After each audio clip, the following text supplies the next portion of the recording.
Hey everyone, and welcome to open class number 31. Hope you're doing really, really well. I'm excited to share a success story with you, as well as go over three I think questions from viewers just like you. Speaking of which, if you have a question that you would like myself or Coach Michael or both of us to talk about in a future open class episode, then please send that question to questions@thesleepcoachschool.com. Okay, cool. Before we get started, as always, nothing is medical advice here, just general thoughts and suggestions that I hope will be super helpful to you. And thanks for the like there. So yeah, actually, let's jump in here and go over this success story that came in via email earlier this week. It is from Elizabeth, who writes the following. Hi, Daniel. Hope all is well on your end. It is. Thank you very much.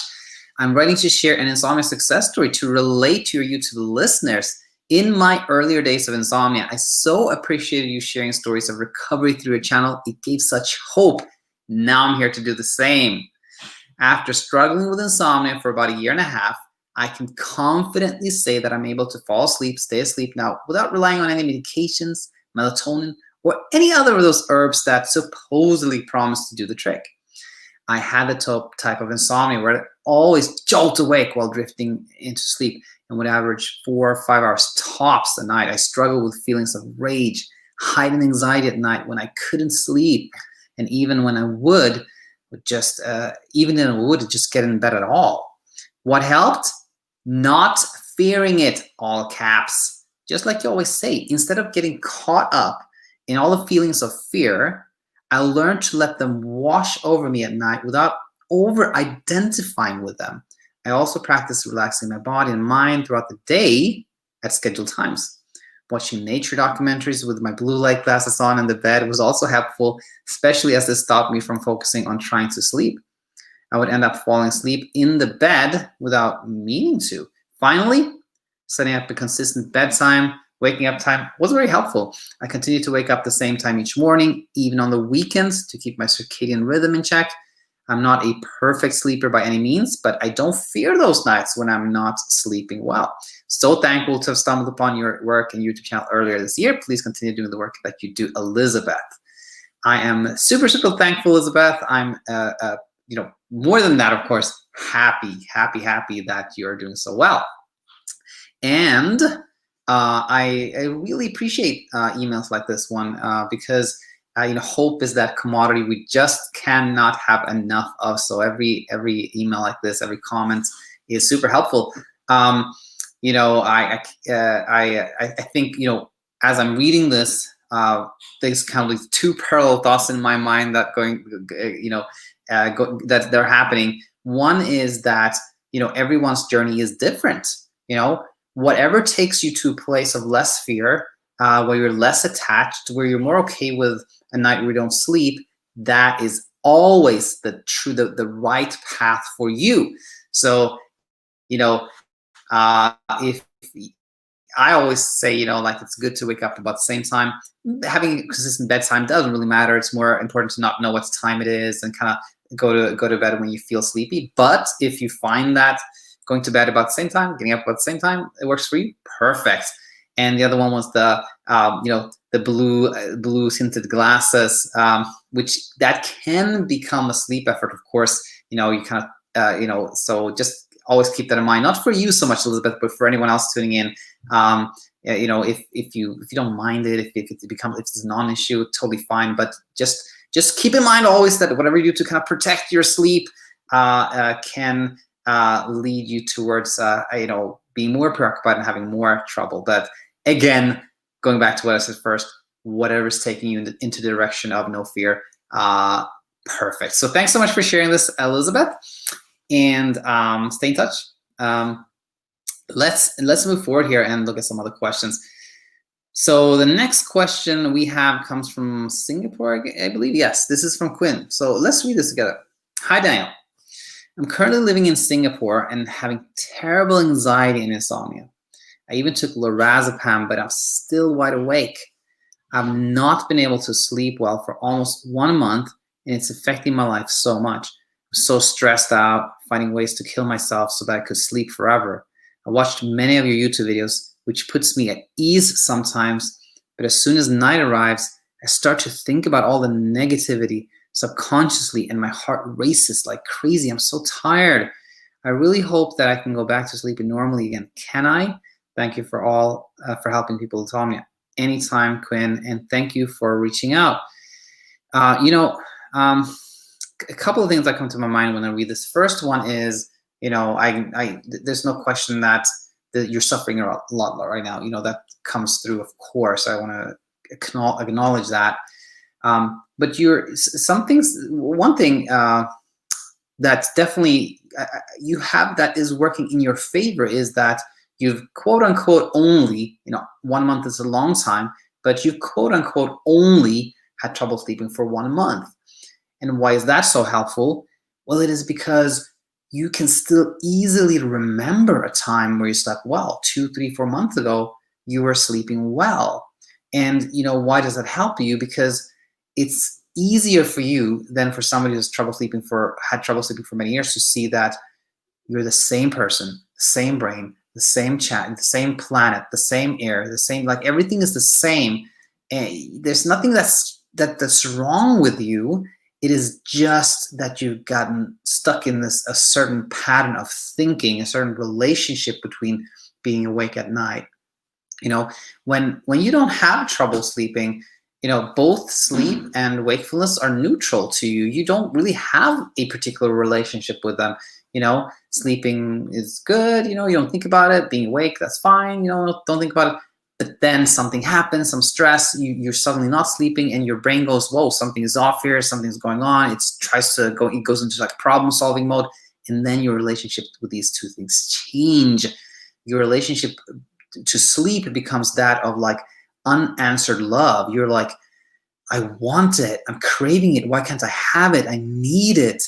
And your relationship with wakefulness at night becomes the opposite. I don't want to have this. Go away. I don't want to have you, right? And then you have this imbalance, which keeps you in this loop of like craving sleep, not wanting wakefulness, leading to more anxiety, more wakefulness, and then that relationship between yourself and sleep and wakefulness keeps being unbalanced, if you will. So that's kind of a little bit about, I think, again, not having had it for a long time works in your favor. And another important thought here is this one. So oftentimes people think that when you've tried a medication, particularly a prescription strength medication, and you're still not sleeping, that is a sign that something is really, really wrong. That is a very common thought. But it really doesn't mean anything it doesn't mean anything except that you either weren't sleepy at all, in which case no medication can make you sleep if you're not sleepy, or you were so anxious that the sedation that comes from medication, it didn't really you weren't sedated enough to actually change your thoughts. It's important to know that feelings like anxiety always come from thoughts, and medications, of course, don't directly change your thoughts. They're kind of like a big, like a hammer approach, like it's not like a scalpel here, we're kind of hitting the hammer, like, we're just kind of sedating everything. And sometimes that sedation can just make it hard for you to formulate thoughts. And we can't really formulate any thoughts because you're so sedated. Then you are kind of incapable of coming up with thoughts that are complex enough to produce anxiety. So that's what medications do. They're sedating. But you know what? If you are very alert and you're not, that sedation doesn't really change your thoughts, nothing happens. But it doesn't mean that something's wrong with you, not at all. The fact that medications don't produce sleep is actually expected, And it's another way to think about it is like, it's a level of skepticism. Somebody who's not very skeptical and takes anything and believes that this will really help me, this is going to really help me, that thought, this will help me, that thought can be like, the thing that reduces the hyperarousal, versus somebody who's a skeptic, who's like, I don't think this is going to work. For them, it doesn't produce any real change. So that was the second thought I thought about. The third thought is like, as we've heard from, if you want to check out like when I talked to Riley, you can go in the success stories playlist, which is in the description of any new episode. Yeah. Riley talks about being in a really dark place. Really dark place. It's not uncommon, but just listen to him. He got out of there and he's really happy now. So you can go from a really dark place to sleeping really well and being happy again. No question about that. So what should one do? I think when you are in a place of like real bewilderment, puzzlement, like everything is kind of spinning around, you don't understand what's going on. The tricky part is that, things you do at that point, like let's say you want to start like, okay, I'm going to start a CBTI course, or I'm going to start working with Daniel, or I'm going to learn this. Anything can become a real effort at that point because you're in this intense problem solving mode.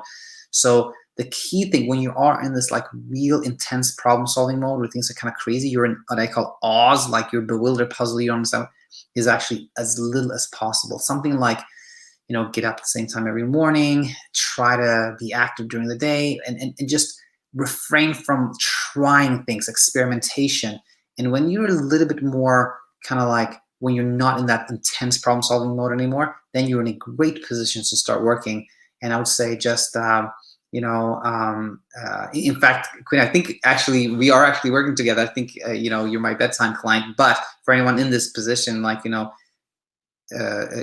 wait until maybe things are, do nothing until you're a little bit outside of that complete Oz phase. And then you can start like learning here on the channel and making positive changes. And, as I always say, there's hope. Everyone can get to a place where you sleep well. It's just, you just need a little bit of education, maybe some support, an open mind, and you'll get there. 100%. You too, Quinn. Everybody will do that. 100%. Okay, so hang in there, Quinn, and stay with us and let us know how you're doing, of course. Okay, cool. So we have Jessica here, who has what's become one of my favorite questions, actually, which is, as you'll see, I was doing much better, but now I have trouble again. What should I be thinking about? It is a very important one. And so let's see what we can learn here and how we can help Jessica. Hi, Daniel. I've been trying not to bother you with an email, but I'm thinking it's time. Haha. Absolutely. I'm super happy that you reached out. I've been an avid viewer of your channel, and it helped me so much. You worked like a charm for me. My initial insomnia started after getting off a benzo prescribed for sleep after the birth of my son. I had terrible insomnia for some time, and it turned into a habit. I had a phobia of sleep and absolutely feared bedtime. Instant panic and dread. This was obviously not helpful. However, I worked through a CBTI course and I improved after about 3 or 4 weeks. Slept perfect for several months. No issues, no matter situation. No fear of not sleeping either. Then, one night after a stressful situation, I was up thinking all night. Not worried about sleep, just thinking. Then I realized it was 4 a.m. and I literally panicked. I don't know why. I remembered feeling terrified of not sleeping all night. Then it happened the next night. And on. After a couple of weeks, I found your YouTube channel and watched everything avidly, practiced CBTI, practiced the idea of your channel. I went away again. Fast forward over a year later, I've slept perfectly every night, even with really stressful days ahead of me. But I had to travel out of state for a couple of weeks and stay in a hotel room. I was nervous about COVID, hypervigilant at the bedtime. But what was worse is the person I shared a room with was snoring all night. I couldn't fall asleep for 4 hours. And I was calm the whole time until that 4th hour. I suddenly panicked and worried because I knew I wasn't going to sleep. I didn't really sleep. It was a mess through the night. I had so much anxiety. It happened again the next night, and then I was able to get home. I slept fine at home all week, but for some reason one night, I had a hard time falling asleep after the time change, and I panicked again. I just kept thinking about how terrified I feel in the middle of the night, alone, knowing I won't sleep. Also, I kept catastrophizing. Thoughts like I might be stuck in this, I might get better, etc. Now, every night is a struggle of varying degrees with anxiety. My sleep, but usually sleep is compromised. It's only been a week, but I want to get this out of this pattern as soon as possible. I'm obsessed with not sleeping. I think about it all day long. At night, my heart pounds right away as I lay down. I try not to care that I'm not sleeping, but I really do. I worry about the things mentioned, and I hate the feeling of anxiety. I want that feeling of relaxation, just knowing that I would sleep, that I've had for so long. How can I get back there? Thank you so much. Jessica, thank you very much for staying in touch. And I want to start with the overall thing here, like, what should one think about when you have gone from a place where you struggled and then you slept well and now you're having trouble again, okay? And to do this the best way, we're gonna think about two fictional people here. We'll call them Kim and Chloe. So Kim, she is absolutely dead set on getting about 7 hours of sleep every single night. That is, there's no compromise there. It has to be that much, not a minute less, okay? And she does everything she can to make sure she doesn't lose 1 minute of sleep. Then we have Chloe, who is, fine with sleeping less. She doesn't actually keep track at all if she sleeps good or if she doesn't sleep much. Both are kind of okay to her. Who will sleep the best? Chloe, of course, right? There's no pressure at all. She's this very relaxed approach. And Kim will struggle a lot because she is really holding on to things, right? She wants it so badly. It's unacceptable for her to lose any sleep, okay? Why am I talking about Kim and Chloe here? Well, here's the thing. Jessica, when you slept well, it was because you became more like Chloe, okay? Why is this so important? Well, it is because when you've gone through, like you learned about CBTI and you did this technique, you did this thing, it can get confusing. You can easily start thinking that you slept better because you got some control. You did this, it worked, you got some control over sleep, and now you're sleeping better. But that was not actually the case. You made some changes, and those changes made you more like Chloe. It made you more okay with being awake at night. It made you accept insomnia more. That's why you slept better. Because if you're like him, you're not gonna sleep no matter how sleepy you are. So you already have been in a place of real acceptance. That's why you slept so well. And that is, of course, where you need to go back. And I think it is really, really, really just understanding this, just understanding that I was in that accepting place. I was in a place where I was okay with being awake at night. And that helps you so, so much. And now, why did this happen? Well, I think it is because, sleep at some, that when it started the first time, sleep became this thing on your kind of safety radar, and if it is still, even if you sleep better, but if you haven't completely understood that you slept better because you were okay with having insomnia, then it's still like kind of in the periphery of the radar. It's kind of like it can easily be reactivated, and you can see these reactivations happening many times now. So again, I think I'll actually stop there and not go into detail here. I think that is the key insight. So hang in there, Jessica, and I know Jessica and I actually working. She's at my BedTyme client now too. Yeah, those are for anyone in Jessica's spot. That is the big one. That is the big insight right there. So yeah, stay tuned, Jessica, and let us know how things go. Of course. Cool. Now let's move on to the final question for tonight, which is from Luke, who has submitted many questions in the past. Thanks so much, Luke. Luke says the following: Hi, Daniel. Hope you've been well. Yes, thank you. I've been doing really well. I have been doing pretty well overall. I just was hoping to get your advice on a few of the things that have been bugging me a bit recently regarding sleep. The first is that I constantly have this urge to use the washroom when I'm trying to sleep. It's not that I really have to go, but I get these demanding thoughts that if I don't pee, it may prevent me from sleeping, and it leads me to quickly get up, often at the beginning when I'm trying to sleep, which becomes very frustrating. It doesn't always bother me, but I'm having trouble sleeping at the beginning, and it often comes up. Another brief thing is, I just wanted to confirm with you, is it really okay to use your phone before bed? I hear so much mixed info on that, and it stresses me out a bit, as sometimes I'll read before bed, but sometimes instead I'll watch some videos on my phone. And I just want to know if that makes any difference or not. Best regards. Very well. So two important questions here. And one thing, so some of you that follow the channel know that I spoke with Joe from Malaysia the other day, and we talked a lot about Claire Weeks and her teachings.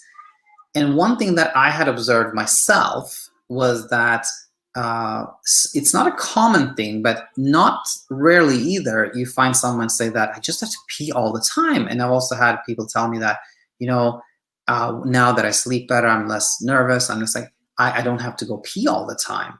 So I made a notation of that, like having to pee all the time is a symptom of anxiety. And she does that too, Claire Weeks. I was so happy when I read that. She was like, that was in her book. She was like, peeing very frequently is a symptom of anxiety. So why is that? I'm not really 100% sure, but again, it's fairly commonly seen, and it gets better when you're less hyper aroused. Now, what should one do when you're in Luke's spot here? Like you kind of know that you don't really need to pee, but then you have this thought that if I don't do it now, it will disrupt my sleep. I think there are like two things that come to mind. One is that, like many other kind of protective, like safety behaviors, they all, you know, they make it, you know, it can appear that they're working. Let me put it that way. So if you do something like, you know, you do go to the washroom, you do pee a bunch of times, and then you sleep pretty good, you can easily think, I'm glad I did that, because if I hadn't done it, I probably wouldn't have slept at all. That connection can easily stay in your brain. And what happens then is that you maintain this overall narrative that you have to do things to preserve and protect your sleep, which easily leads to more of those behaviors and more kind of like safety behaviors. And that seems that what happens is, like, the more safety behaviors you have, the more brittle sleep seems, the more fragile it seems, and then you know, it raises your preoccupation and hyperarousal, anxiety, and then you sleep worse, and then you have more safety behaviors, etc., etc. So that's kind of the problem with safety behaviors. So I think they're like, okay, so one option here is, of course, the one where you say, I don't think I should do that, and just decide that after this time, I don't need to pee. I know that, so I'm just not going to do it. And what can happen, of course, is that the first night you do that, you become extra hyper aroused and anxious, etc., and you may sleep very little. But if you just keep doing it, that night will happen where you're like, oh, I slept pretty good. I slept good, and I didn't use the bathroom a bunch of times, so I don't need to do that. You know, that's kind of my first thought. And the second thought is going, you know, is more towards, you know, going towards, it's okay if I don't sleep well. You know, you know, I think it's best to combine those. Like, I'm gonna not go to the bathroom all the time, and I'm gonna be like, it's okay if I don't sleep well tonight. You know, because that works on the other end of this, which is that fear of losing sleep. You know, so those are my two immediate thoughts, Luke. Hope that helped. And then on the other one, you know, classic question: my phone. How bad is it to use the phone close to bedtime? And I want to answer it this way, that how shall I put this? You know, the question is, it's to kind of generalize this question. It's similar to, like, how about caffeine? How about exercise? How about my diet? You know, how much does that influence sleep? And the way I think of it is this: that the two main things that truly matter when it comes to sleep is gas and brake. How sleepy you are and how hyper aroused you are. Those things have a big impact on your sleep, particularly the hyper arousal. The brake is, you know, that's the thing. That's what causes problems when you have insomnia. That said, a whole bunch of things can have some impact, okay? Whether you floss or not, what brand of toothpaste you use, you know, if you are left-handed or right-handed, if you use public transport, or if you walk to work, you know, all those things can have some impact on your sleep. You know, maybe if you are a vegetarian, you sleep 1 minute less than somebody who isn't. Maybe if you drink Diet Pepsi instead of Diet Coke, you sleep 38 seconds more. Who knows? But does that really matter? It doesn't. It absolutely doesn't. You know, the light from a screen may make you sleep 10 seconds more or 10 seconds less. Who knows? But thinking about it, thinking about like, should I do this or should I do this? What impact does this have? That can cause a whole bunch of sleep disruption. So the kind of formula I use for this type of question is this one. X isn't the problem. Thinking of X is the problem. And you can use this formula for pretty much everything that comes up, you know, like screens or caffeine or exercise or this and that. That thing, you know, is not a problem, but you thinking about it can be a big one, 100%. So, Luke, I hope this was helpful to you. Let's see, we have a live comment here from Ruben. Hey, Ruben, and I think Ruben says hey to Quinn. What else was I going to say? Oh, yeah, I was going to say, again, I hope this helps everyone that tune in. If you have any questions for a future class, send them here. If you would like some more support than we have here in open class, then self-coaching master program may be the perfect thing for you. It's particularly good if you want community support. It is really, really amazing seeing our current students, you know, talk to each other and support each other. It's really, really nice. And BedTyme, of course, it's an app where I coach, and it's great if you are, you know, looking for convenience. Just pop up your phone, question there, read a little bit, etc. Okay, cool. We have some live questions here from Ruben. Let's see here. Ruben said, I also used to feel the same like you do, to Quinn. I lost all hope, but I kept holding on and kept educating myself about sleep. Now I'm doing pretty good. I love my life now. Thanks, Daniel and the team. This is amazing. I'm super happy, Ruben, and thanks so much for sharing this. And, you know, hope, you know, it's one of the most common things to hear people say is like, I felt hopeless, but now I feel hopeful. And Quinn, you know, listen to Ruben here. He felt like he lost all hope. He kept educating himself, doing pretty good. More importantly, loves life now. So happy. I am so happy. Thanks so much, Ruben, for sharing that. And that becomes the perfect way to end today's open class. So thanks so much, Ruben, and everyone else. And we'll be back to meet more soon. Until then.